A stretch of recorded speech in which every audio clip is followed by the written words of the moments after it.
بسم اللہ الرحمن الرحیم۔ السلام علیکم جی اسٹوڈنٹس، دوست احباب، امید کرتا ہوں آپ سب لوگ خیریت سے ہوں گے۔ آج کی ویڈیو میں ہم انشاءاللہ بات کریں گے عربی گرامر کے بارے میں اور عربی گرامر میں سے نحو کے بارے میں۔ عربی grammar F A, B A, M A اور ایم اے اسلامیات ایم اے عربی میں یہ ایک لازمی اور ضروری سبجیکٹ کے طور پر جانی جاتی ہے۔ عربی گرامر میں دو چیزیں ضروری ہوتی ہیں، صرف اور نحو۔ صرف کا تعلق صیغوں کے ساتھ اور ماضی، مضارع، امر نہیں اس کے ساتھ ہوتا ہے، جبکہ نحو کا تعلق زیر، زبر، پیش کے ساتھ ہوتا ہے۔ چلیں شروع کرتے ہیں بات اس بارے میں۔ نحو کے بارے میں مشہور مقولہ ہے النحو فی الکلام کالملح فی الطعام، نحو کلام میں ایسے ہی ہے جیسے کالملح نمک فی الطعام کھانے میں۔ اب نحو پوری کی پوری جو نحو ہے اور وہ دو کلموں پہ گھومتی ہے، کلمہ اور کلام۔ پوری نحو اسی موضوع پہ گھومتی ہے۔ تو سب سے پہلے ہم بات کریں گے کلمہ کسے کہتے ہیں۔ کلمہ اور کلام، کلمہ کہتے ہیں جب کہ بندہ منہ سے بات نکالتا ہے، کوئی بھی بات نکالتا ہے، اس کو کلمہ کہتے ہیں۔ اب کلمہ یا تو موضوع ہوگا یا غیر موضوع، یا تو اس نے جو کلمہ نکالا ہے اس کا کوئی معنی اور مطلب ہوگا یا نہیں۔ اگر اس کا معنی اور کوئی مطلب ہوگا تو اس کو کہیں گے موضوع، اگر اس کا کوئی معنی اور مطلب نہیں ہوگا تو اس کو کہیں گے مہمل۔ مثلاً کوئی بندہ جیسے کہتا ہے روٹی شوٹی، تو روٹی کا تو مطلب سمجھ آ گیا، اب شوٹی کا سمجھ مطلب نہیں آیا، تو روٹی کو موضوع کہیں گے اور شوٹی کو مہمل کہیں گے، اور ہمارا جو کلمے کا موضوع ہوگا، جو بحث کرنے کا موضوع ہوگا، وہ روٹی شوٹی نہیں ہوگا۔ کلمہ اور کلام، جب ہم منہ سے کوئی لفظ نکالیں گے وہ تو یا ایک لفظ ہوگا جیسے زید، یا پھر زید فی المسجد یا زید ضرب فی السوق وغیرہ۔ اگر ایک لفظ نکالیں گے تو اس کو کلمہ کہتے ہیں۔ ایسا لفظ جو اکیلے معنی پہ دلالت کرے اس کو مفرد یا کلمہ کہتے ہیں۔ کلمے کی تین اقسام ہیں، اسم، فعل اور حرف۔ اسم، فعل اور حرف۔ اسم کہتے ہیں جب کوئی بندہ منہ سے کوئی لفظ نکالے، کوئی کلمہ نکالے تو سننے والے کو کچھ سمجھ آ جائے کہ وہ کسی چیز کا نام ہے، جیسے کراچی، پاکستان، ہندوستان، بکر، امر، زید وغیرہ۔ فعل، فعل کہتے ہیں وہ کلمہ جب کوئی بات کرنے والا بات کرے اور اس کا معنی میں کوئی زمانہ پایا جائے، اس کے معنی میں کوئی زمانہ پایا جائے اور دوسرے کلمے کے ملائے بغیر اس کا معنی معلوم ہو جائے اور اس میں کوئی زمانہ بھی پایا جائے۔ زمانہ میں ماضی، مضارع، امر نہیں۔ فعل کے چار زمانے گنے آئیں گے، ادھر ہم لکھتے ہیں اس کا فعل، یہاں تو وہ ماضی ہوگا یا مضارع یا امر یا نہیں۔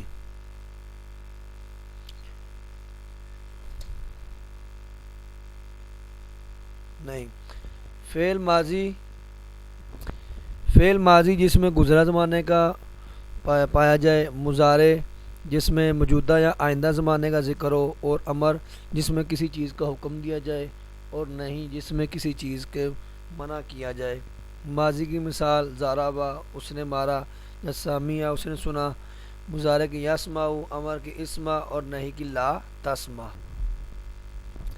اس کے بعد مفرد اور مرکب، یہاں ہم نے بات کی تھی کلمے کی تین اقسام ہیں، اسم، فعل اور حرف۔ حرف کی ہم بات کرتے ہیں۔ حرف کہتے ہیں جس کا معنی اور مطلب سمجھنے میں وہ کلمہ دوسرے کا محتاج ہو، جیسے فی، الا،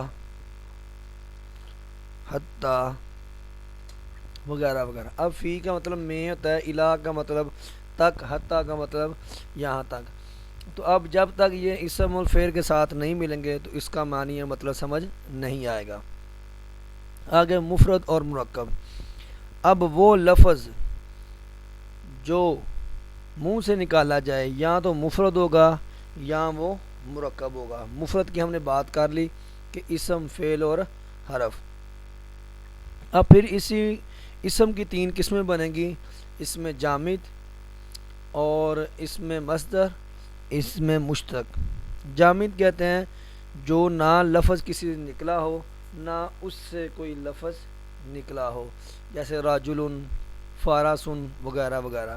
مصدر، مصدر کہتے ہیں جو خود تو کسی لفظ سے نہیں بنا لیکن اس سے آگے بہت سارے لفظ بنتے ہیں، جیسے نصر، ضرب، سمع، قول۔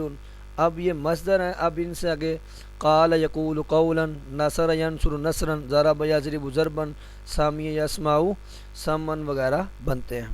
مشتق، مشتق وہ اسم ہے جو مصدر سے بنا ہو، جیسے ضرب یضرب سے ضرب، ضرب سے ضارب، مضروب، نصر سے ناصر۔ اب نصر، ضرب، سمع یہ مصدر تھے، اب یہ مشتق کہتے ہیں وہ لفظ جو مصدر سے بنا ہو۔ اب یہ تو ہم نے بات کی تھی لفظ یا تو ایک ہوگا یا زیادہ، اگر ایک ہوگا اس کو کلمہ یا مفرد کہیں گے، اگر زیادہ ہوگا تو اس کو مرکب یا کلام کہیں گے۔ اب مرکب کی دو قسمیں بیان کی گئی ہیں، مرکب مفید یا غیر مفید۔ مرکب مفید اور غیر مرکب مفید کہتے ہیں، سمپل اور سادہ مثال اس کی یہ ہے، جب کوئی بندہ بات کرنے والا بات کر چکے تو سننے والے کو بات سمجھ آ جائے کہ کہنے والے نے کیا کہا ہے، اس کو مرکب مفید، یعنی ایسا مرکب، ایسا کلام سننے والے کو جو فائدہ دے رہا ہو۔ مرکب مفید کی دو قسمیں ہیں، جملہ خبریہ اور جملہ انشائیہ۔ جملہ خبریہ یعنی ایسا جملہ جس میں خبر کے بارے میں ذکر کیا گیا ہو، اور جملہ انشائیہ ایسا جملہ جس میں انشاء کا مطلب پایا جائے، استفہام کا، نہی کا، تمنی کا، ترجی کا وغیرہ وغیرہ۔ جملہ خبریہ، جملہ خبریہ کی دو قسمیں، جملہ اسمیہ اور جملہ فعلیہ۔ جملہ اسمیہ کہتے ہیں وہ جملہ جس کا پہلا لفظ اسم ہو، جیسے زید ضرب فی المسجد، زید نے مسجد میں مارا، یا زید فتح فی السوق، یا خالد جلس فی المدینہ۔ تو جس کلمہ کلام کا پہلا لفظ اسم ہو اس کو ترکیب میں جملہ اسمیہ کہتے ہیں، جیسے زید یہاں پر ہوگا اسم، ضرب فعل ہوا ضمیر اس کا فاعل، فی المسجد جار مجرور مل کر جملہ اسمیہ بنے گا۔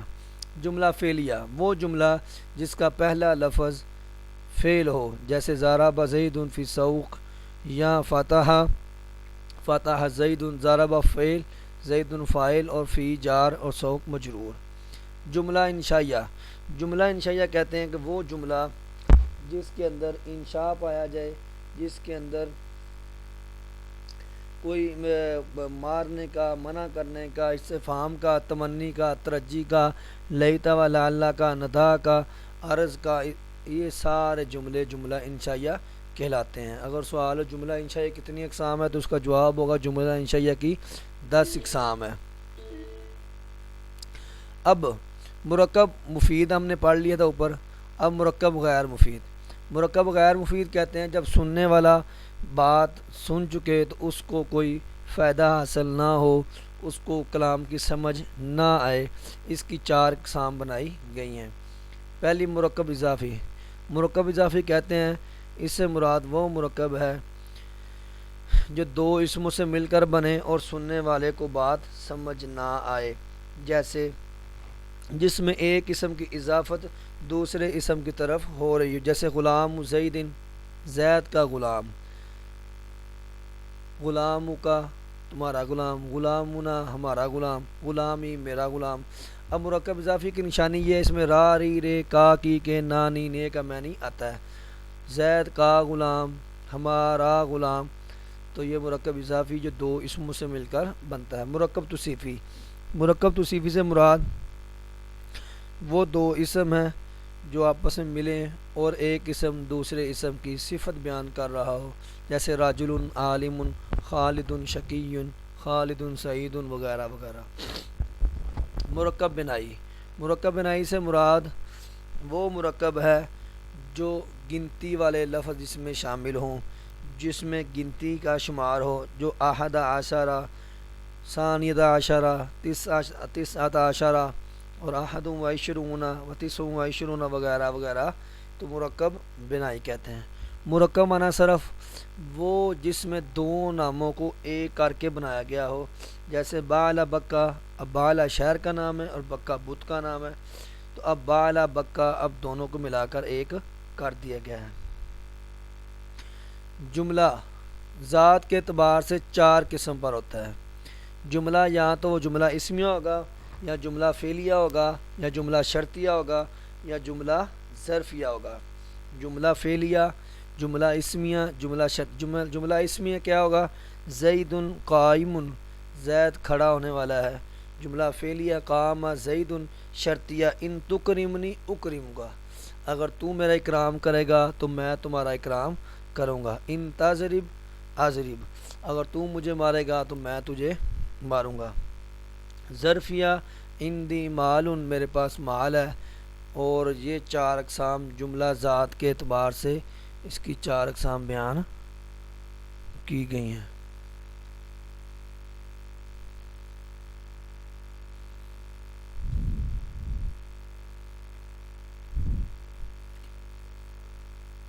اب علامات اسم 11 ہیں، یعنی وہ علامتیں جن کی وجہ سے یہ جانا جا سکے کہ یہ اسم ہے کہ فعل ہے کہ حرف ہے۔ ان میں چند ایک یہ ہیں: کلمے کے شروع میں الف لام ہو، اور آخر میں تا کا ہونا،